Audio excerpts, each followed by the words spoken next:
the astonishing thing, and I think it would have astonished Darwin, were he alive to see it still today, is that in many parts of the world that particular origin myth is believed literally. As you say, the world was created in 6 days, 6,000 years ago. Now that's not just slightly wrong, that is gigantically, colossally wrong. And a way to illustrate that is to say, since the true age of the world is 4.6 billion years, to believe that the world is only 6,000 years old is equivalent to believing that, I calculated it, the width of North America from New York to San Francisco is 8 meters. As an evolutionist, a Darwinist, you obviously don't believe in an afterlife, which is the inspiration for many people as a purpose of life.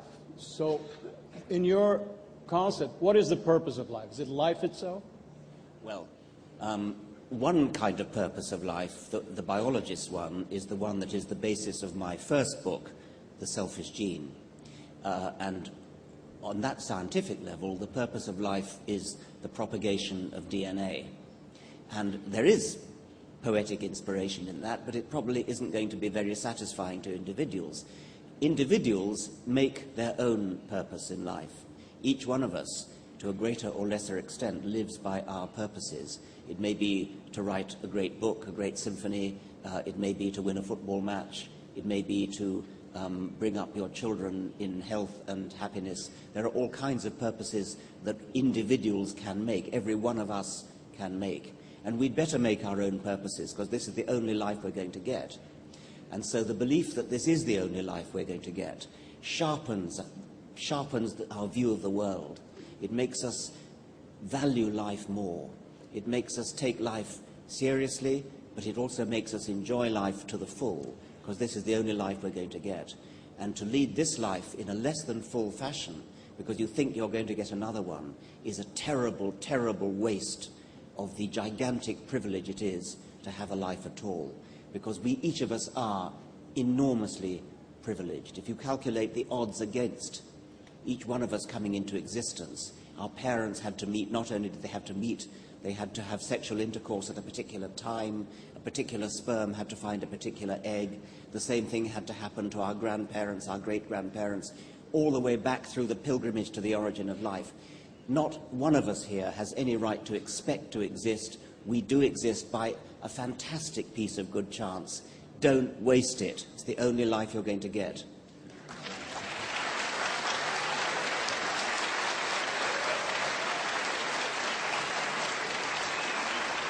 How about, there is a more controversial argument when you're discussing the purpose of life and the non-belief in an afterlife.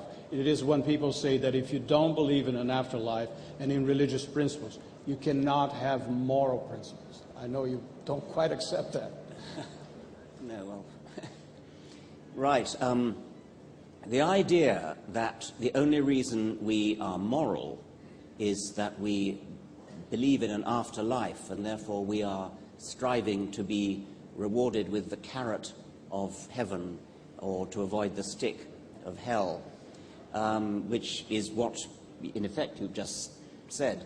What an ignoble reason for being good. What a terribly bad reason, what a terribly immoral reason for being moral. I was once on a radio program in the United States, and you had one of these phone-ins. People phone in with their questions. And one man in Texas phoned in and said that if he didn't believe in God, if he wasn't afraid of going to hell, he would murder his neighbor. So I said, you don't really mean that. You don't seriously mean that if it wasn't for the fear of God, you would go out and murder your neighbor. And he said, absolutely I would. He said, I would go out and rape the next woman I saw. I cannot seriously believe that there are many people who are only held back from doing bad things by the fear of God. Christopher Hitchens, one of my colleagues who's written another book in much the same time, called God is Not Great, he puts it like this.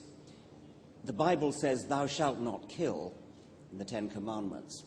And he sarcastically remarks, "Do you really mean to say that when Moses came down from the mountain with the tablets that said, 'Thou shalt not kill,' people said, 'Oh, thou shalt not kill. Oh, right. Oh, all right, we thought it was rather a good idea to kill.'" The other... yes, okay, I think I've said that. Yeah. In another book of yours, The Devil's Chaplain, also published in Brazil a few years ago. And by the way, you're not the Devil's Chaplain, you make it clear in the book. You write a letter to your daughter, who was then 10 years old, and you warn her against the influence of tradition, authority, and revelation. Please let us know about that. Yes. You're right. My book, A Devil's Chaplain, is a reference to Darwin, who said, when he was talking about the cruelty of nature, and natural selection is cruel, he said, what a book a devil's chaplain might write on the low, blundering, cruel, horribly wasteful, I didn't get the words exactly right, ways of nature. So my book is called A Devil's Chaplain, but I don't want to be the devil's chaplain.